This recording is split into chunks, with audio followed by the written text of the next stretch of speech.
నమస్తే. ప్రస్తుతం మనతో పాటు ఉన్నారు RV tours and travels private limited senior manager Jaswanth garu. Hello అండి జశ్వంత్ గారు. హలో అండి. ఎలా ఉన్నారు? బాగున్నామండి. సరే, సీజన్ మారుతుంది. సమ్మర్‌కొచ్చేసాం. సో, వేడి మొదలైపోయింది. సో, ఈ టైంలో మనకేమనిపిస్తదంటే చల్లని ప్రాంతానికి వెళ్ళాలి. కాస్త ఎంజాయ్ చేయాలని అనుకుంటాం. క బట్ నౌ ఏ డేస్ చాలా మందిలో ఆధ్యాత్మికత పెరుగుతుందండి. ఎప్పుడైనా సరే కష్టంలో ఉన్నారు, ఇబ్బందులో ఉన్నారు. దేవుడిని దర్శించుకొని ఉంటే బావుంటది. సీజన్‌తో సంబంధం లేకుండా ఎప్పుడైనా సరే దేవుడి దగ్గరికి వెళ్లి దర్శించుకుని, కాస్త దేవుడిని పూజించుకుని రావాలి అనంటే ఏ ప్లేసెస్ ఉన్నాయంటారు? ఏది బెస్ట్ అంటారు? మీరన్నట్టుగా ఇప్పుడు రాబోతున్నది సమ్మర్ సీజన్. హ్మ్. బట్ అయినా కూడా సీజన్‌తో సంబంధం లేకుండా ఏ మంత్‌లో అయినా సరే, ఏ డే అయినా సరే ఒక ఆధ్యాత్మిక టూర్ వెళ్ళాలి అన్న ఆలోచన వచ్చిందంటే వాళ్ళు నైమిషారణ్యం వెళ్ళొచ్చు, ఓకే. అయోధ్య వెళ్ళొచ్చు, హుహు. లేదంటే ప్రయాగ్‌రాజ్ వెళ్ళొచ్చు, గయా, బుద్ధగయ వీటన్నిటితో పాటు వారణాసి. వారణాసి. వారణాసి. ఎప్పుడైనా ఎళ్ళొచ్చు. ఎప్పుడైనా వెళ్ళొచ్చండి. ఇప్పుడు మనం ఏవైతే ప్లేసెస్ చెప్పామో, ఈ హ్మ్. 5 ప్లేస్‌లు వాళ్ళు ఎప్పుడైనా వెళ్ళొచ్చనమాట. అంటే సీజన్‌తో సంబంధం లేకుండా సమ్మర్‌లో వెళ్తున్నారా, వింటర్‌లో వెళ్తున్నారా, రెయినీ సీజన్‌లో వెళ్తున్నారా, ఏటికి సీజన్‌కి సంబంధం లేకుండా ఇయర్ మొత్తంగా ఎప్పుడైనా సరే ఒక ఆధ్యాత్మిక టూర్ చెయ్యాలి అనుకుంటే మాత్రం ఈ ప్లేసెస్ అన్నీ కూడా వెళ్ళి రావచ్చు. సాధారణంగా మనసు ప్రశాంతంగా ఉండాలి, కావాలి అని అనుకున్నప్పుడు గుడికెళ్తూ ఉంటారు. ఎగ్జాక్ట్‌లీ అండి. కొంతమంది ఎఫర్ట్ చేయగలిగే వాళ్ళు ఏదో ఒక పుణ్యక్షేత్రానికి వెళ్ళిపోవాలి అనుకుంటారు. అలా ఎవరైతే అనుకున్నారో వాళ్ళకి ఈ 5 ప్లేసెస్ మీరు చెప్తూ ఉన్నారు. ఇప్పుడు అలా కాదు. 5 ప్లేసుల్ని చూడాలనుకుంటున్నారు. మరి మన దగ్గర ఏమైనా ప్యాకేజ్ ఉందా? ఈ 5 ప్లేస్‌లకి సంబంధించి మన దగ్గర ప్యాకేజ్ అయితే రెడీగా ఉందండి. ఉంది. ఎగ్జాక్ట్‌లీ. సూపర్. సో, ఈ ప్యాకేజ్ అన్నదేంటంటే, మన దగ్గర మీరన్నట్టుగా ఎవ్రీ మంత్ ప్యాకేజ్ ఉంటుందండి. హుహు. అలాగే ఎవ్రీ డేలో కూడా ఎవరైనా సరే కస్టమైజ్ చేసుకొని వెళ్ళాలి. మేము గ్రూప్‌తో వెళ్ళాలి అంటే, ఆ డేట్ మాకు మ్యాచ్ అవ్వట్లేదు. సో, మాకు ఫస్ట్ వీక్‌లోనే కావాలి, లేదంటే సెకండ్ వీక్‌లోనే కావాలి. కస్టమర్ ఇంట్రెస్ట్ ఒకవేళ వాళ్ళ రిక్వైర్మెంట్ డేట్ వేరుందనుకోండి, ఆ డేట్‌లో వాళ్ళు వెళ్ళాలనుకున్నా సరే ఇండివిడ్యువల్‌గా ట్రావెల్ చేయొచ్చు. ఓకే. సో, కాబట్టి ఇది గ్రూప్‌లోనే వెళ్ళాలి అన్న ఇది కూడా లేదనమాట ఈ టూర్‌కి సంబంధించి. ఎందుకంటే ఎక్కడ నైట్ జర్నీస్ ఉండవండి. అంతా కూడా డే జర్నీస్. షెడ్యూల్ అంతా కూడా ప్లాన్డ్ ఉంటుంది. సో, డే 1 ఎక్కడ, డే 2 ఎక్కడ అనేది క్లియర్‌గా ఉంటుందనమాట. సో, ఎక్కడ హర్రీ బరీ అని ఉండదు. ప్లస్ ప్రతి టెంపుల్‌లో, ప్రతి ప్లేస్‌లో వాళ్ళు చేయాల్సినటువంటి పూజా కార్యక్రమాలు ఏమున్నాయి, అక్కడ చూడాల్సినటువంటి సైట్ సీయింగ్ ప్లేసెస్ ఏమున్నాయి, ఇవన్నీ కూడా ఏంటంటే క్లియర్‌గా మనం ఐటినరీలో మెన్షన్ చేసి ముందే ఇచ్చేస్తాం. సో, హుహు. కాబట్టి దానికి తగ్గట్టుగా step by step, one by one, one by one ఎళ్తూ ఉంటారనమాట. సో, ట్రిప్ అలా మొదలవుతే సెవెంత్ డే ఎలా వచ్చిందన్న విషయము తెలియకుండానే ఆ టెంపుల్స్ అన్నీ కంప్లీట్ 1 అయిపోతాయనమాట. వీక్. 1 week exactly. మరీ షార్ట్ కాదు. అలా అని చెప్పి మరీ లాంగ్ టైమ్ గూడా కాదు. స్కెడ్యూల్ గూడా. ఒక 1 వీక్ అనేది దేవుడి కోసం వెళ్ళొచ్చేస్తే అయిపోతుంది. ఎగ్జాక్ట్‌లీ అండి. ఎట్లా ఉంటదండి ఐటినరీ? ఈ ఐటినరీకి సంబంధించి చూసుకుంటే ఇప్పుడు మనం అన్నట్టుగా ఫస్ట్ నైమిషారణ్యం వెళ్ళాలి. నైమిషారణ్యం వెళ్ళాలి అనుకుంటే మనకున్నటువంటి nearest airport Lucknow. So, Lucknow దాకా ఫ్లైట్ ఇచ్చేస్తాము. హుహు. సో, లక్నోలో దిగిన తర్వాత అక్కడి నుంచి నైమిషారణ్యం బై రోడ్ ఎళ్తాం. సో, ఇంకా మళ్ళీ మనం రిటర్న్ మళ్ళీ ఫ్లైట్ ఎక్కేది అంటే వారణాసి నుంచి రిటర్న్ మళ్ళీ ఫ్లై అనేది ఉంటుందనమాట. సో, కాబట్టి ఫ్లైట్స్ వచ్చేసేసి వారణాసి అప్ టు వెళ్ళేటప్పుడు వచ్చేసేసి లక్నో వరకు ఇస్తాము. రిటర్న్ వచ్చేసేసి వారణాసి నుంచి బ్యాక్ ఇచ్చేస్తామనమాట. అలాగే ప్లేసెస్‌కి సంబంధించి చూసుకుంటే ఇందులో నైమిషారణ్యం, అయోధ్య, ప్రయాగ్‌రాజ్, వారణాసి, గయా, బుద్ధగయ. సో, గయా వేరు, బుద్ధగయ బుద్ధగయ వేరు. వేరు. సో, ఈ ప్లేసెస్ అన్నీ గూడా వస్తాయండి. ఐటినరీ పరంగా చూసుకుంటే ఫస్ట్ మనం లక్నో రీచ్ అయిన తర్వాత లక్నో నుంచి నైమిషారణ్యం వెళ్తాం. హ్మ్. నైమిషారణ్యం వెళ్లి అక్కడ నైమిషారణ్యంలో చూడాల్సినటువంటి టెంపుల్స్ అన్నీ గూడా కవర్ చేస్తామనమాట. చక్ర తీర్థము, తర్వాత దేవదేవేశ్వరు, రుద్రావతి టెంపులు, లలితాదేవి టెంపులు, పంచ్ పాండవ కిలా అలా చాలా టెంపుల్స్ ఉన్నాయన్నమాట. సుమారుగా ఒక 10, 12 మెయిన్ టెంపుల్స్ ఉన్నాయన్నమాట. సో, హ్మ్. వాటన్నిటిని గూడా కవర్ చేసుకొని ఆ రోజు రెస్ట్ తీసుకుంటాం. నైమిషారణ్యంలో నిద్ర చేయడం అనేది కూడా చాలా ఇంపార్టెంట్ అండి. 1 డే. One day. హ్మ్. సో, అందుకు కాబట్టి ఈ టూర్‌లో మనం అక్కడ ఒక స్టే కూడా ప్లాన్ చేస్తున్నాం. అలాగే అక్కడ నిద్ర చేసిన తర్వాత మరుసటి రోజు నైమిషారణ్యంలో సత్యనారాయణ స్వామి వ్రతం చేయడం చాలా ఇంపార్టెంట్ అన్నమాట.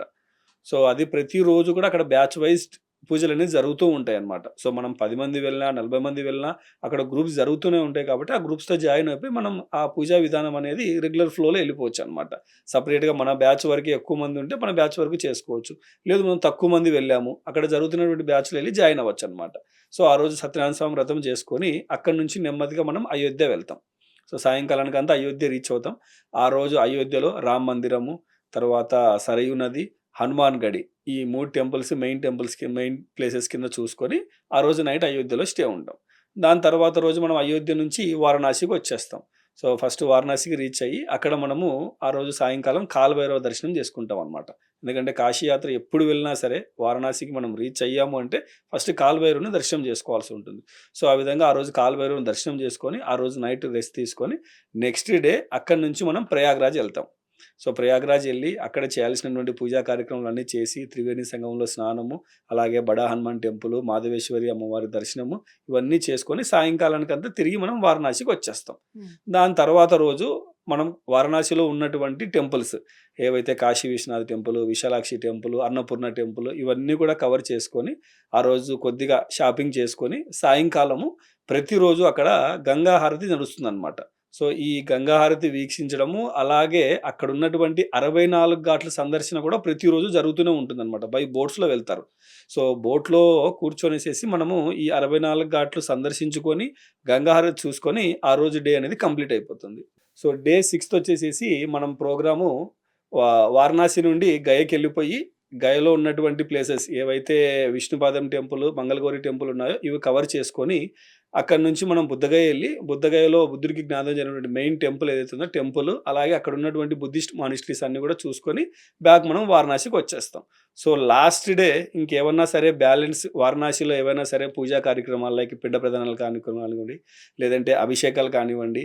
సో, ఇలాగ ఏవైనా సరే చెయ్యాలి అనుకుంటే కస్టమర్ పర్సనల్ ఇంట్రెస్ట్‌కి ఆ డే మొత్తం ఇచ్చేస్తామనమాట. డే అంతా ఉంటుంది. డే అంతా ఫ్రీగా. ఉంటుందండి. వాళ్ళ ఇష్టం. ఫ్రీగానే. వాళ్ళేమన్నా చేయొచ్చు. ఎగ్జాక్ట్‌లీ. ఎందుకంటే ఫ్లైట్ అనేది మధ్యాహ్నం తర్వాతే ఉంటుందనమాట. సో, కాబట్టి చాలామంది ఏంటంటే కాశీ వెళ్ళి ఇప్పుడు ప్రయాగ్‌రాజ్ ఎళ్ళాము. అక్కడ పిండ ప్రదాన కార్యక్రమాలు చేస్తారు. గయా ఎళ్ళినప్పుడు చేస్తారు. అలాగే వారణాసిలో కూడా. సో, ఈ 3 ప్లేసెస్‌లో కంప్లీట్ చేయాలని చెప్పనేసేసి చాలా మందికి సంకల్పం ఉంటుందనమాట. సో, ఆ విధంగా లాస్ట్ డే మనం కాశీలో పిండ ప్రదాన కార్యక్రమాలు చేసుకునే వాళ్ళు చేసుకుంటారు. అలాగే ఎర్లీ మార్నింగ్ వెళ్లి కాశీ విశ్వనాథ్ టెంపుల్‌లో ఏదైనా అభిషేకాలు చేయించుకోవాలన్నా సరే అభిషేకాలు చేయించుకొనేసి ఆ డే అనేది కంప్లీట్ చేస్తారనమాట. సో, ఈ విధంగా 6 నైట్స్, 7 డేస్ టూర్ అనేది ఉంటుంది. సో, రెగ్యులర్‌గా ఈ టూర్ అనేది రన్ అవుతూనే ఉంటుందనమాట. సో, గ్రూప్ డేట్స్‌లో వెళ్ళాలనుకుంటే గ్రూప్‌లో వెళ్ళొచ్చు. సో, గ్రూప్‌లో వెళ్తే ఏంటంటే బ్రేక్‌ఫాస్ట్, లంచ్, డిన్నర్ 3 ఉంటాయి. వాళ్ళతో పాటు ఒక టూర్ మేనేజర్ కూడా ఫాలో అవుతారనమాట. ఇండివిడ్యువల్‌గా వెళ్ళినప్పుడు ఏంటంటే బ్రేక్‌ఫాస్ట్, డిన్నర్ అనేది మనం ప్రొవైడ్ చేస్తాం. ఎక్కడైతే మనం హోటల్స్‌లో స్టే చేస్తామో వాటన్నిటిలోనూ ఆ ఫుడ్ ఫెసిలిటీ అనేది ఇస్తామనమాట. రెగ్యులర్‌గా వాళ్ళతో పాటి ఇండివిడ్యువల్‌గా వెళ్తున్నారు కాబట్టి ఫోన్‌లో టచ్‌లో ఉంటారనమాట. ఎవరైతే ఓకే. మేనేజర్ ఆ టూర్స్‌కి వెళ్తూ ఉంటారో ఆయన ప్రతినిత్యం అంటే మార్నింగ్ వాళ్ళు జర్నీ స్టార్ట్ చేసినప్పుడు ఆ రోజులో ఏం చేయాలి? ఏంటి? సాయంకాలం వాళ్ళు రీచ్ అయిన తర్వాత ఏ టైంకి రీచ్ అవుతున్నారు? రీచ్ అయ్యాక అక్కడ ఏమన్నా చూసేవి ఉన్నాయా? లేదు ఆ రోజు ఓన్లీ రెస్ట్ ఉందంటే రెస్ట్. సో, ఈ ప్రోగ్రామ్ అంతా కూడా తన ఫోన్‌లో మానిటర్ చేస్తూ ఉంటారనమాట. సో, ఇండివిడ్యువల్‌గా వెళ్ళినా, గ్రూప్‌లో వెళ్ళినా సరే ఎటువంటి ఇబ్బంది ఉండదనమాట. సో, ఎవరైనా సరే ఇంట్రెస్టెడ్‌గా ఉన్నారు. ఈ ఐటినరీ గురించి ఫుల్‌గా తెలుసుకోవాలనుకుంటే స్క్రీన్ మీద కనపడుతున్న నంబర్స్ కాల్ చేస్తే వాళ్ళు ఫుల్ ఐటినరీ వాట్సాప్ అనేది షేర్ చేస్తారనమాట. ఓకే. సో, మరి ఈ 7 డేస్‌కి ప్యాకేజ్ కాస్ట్ ఎట్లా ఉందండి? ప్యాకేజ్ కాస్ట్ వచ్చేసి మనం రెగ్యులర్‌గా గ్రూప్ టూర్స్‌కి సంబంధించి 45,000 చార్జ్ చేస్తున్నామండి విత్ ఫ్లైట్స్‌తో. ఓహో! సో, 1 వీక్‌కి మనం 45,000 పెట్టుకుంటే సరిపోతుంది. సరిపోతుంది విత్ అక్కడికి ఫ్లైట్స్. వెళ్ళిన తర్వాత ఏమన్నా మన పాకెట్‌లోంచి మనీ పడతదా? అక్కడికి వెళ్ళిన తర్వాత అంటే ఇప్పుడు ఏదైనా సరే పూజా కార్యక్రమాలు చేయాలి. ఇప్పుడు సత్యనారాయణ స్వామి వ్రతం మనం నైమిషారణ్యంలో చేస్తాము. సో, హ్మ్. వాటికి సంబంధించి చేసే విధానం ఎలా ఉంటుంది, ఏంటనేసి ఎక్స్‌ప్లెయిన్ చేస్తారు. దానికయ్యే ఖర్చు ఎక్స్‌ట్రాగా పే చేయాల్సుంటది. అలాగే పిండ ప్రదాన కార్యక్రమాలు కానివ్వండి, అభిషేకాలు కానివ్వండి, ఇలాగ మనం పర్సనల్‌గా ఏవైనా సరే పూజా కార్యక్రమాలు చేసేవి ఉంటే మాత్రమే ఎక్స్‌ట్రా ఖర్చనేది అవుతుందనమాట. ఇందులో మనకు వెహికల్ ఇందులోనే వచ్చేస్తుంది. ఫుడ్ ఇందులోనే ఉంటుంది. అకామిడేషన్ ఇందులోనే వస్తుంది. ఫ్లైట్ టికెట్ కూడా ఇందులోనే ఉంటుందనమాట.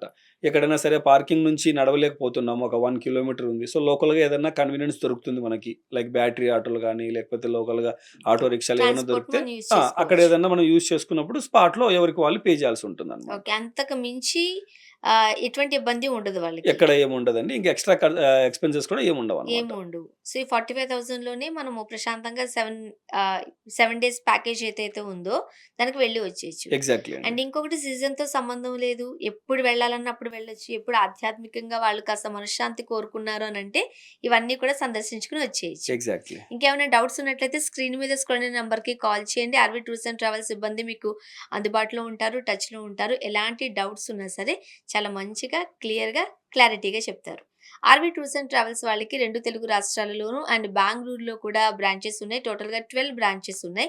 నియర్ బై మీకేదన్నా బ్రాంచ్ దగ్గరగా ఉన్నట్లయితే ఒకసారి విజిట్ చేయండి. మీ ప్లాన్ ఏంటో చెప్పండి సరిపోతుంది. మిమ్మల్ని ఎలా పట్టుకొని వెళ్ళాలి? ఎలా జాగ్రత్తగా తీసుకొని రావాలి? మొత్తం కేర్ అంతా కూడా ఆర్‌వి టూర్స్ అండ్ ట్రావెల్సే తీసుకుంటుంది. ఇంకెందుకు ఆలస్యం, ఎవరైనా ఆధ్యాత్మికంగా యాత్ర చేయాలనుకుంటున్నారా? కింద స్క్రోల్ నంబర్‌కి కాల్ చేయండి. థాంక్ యూ సో మచ్ అండి. థ్యాంక్ యూ అండి.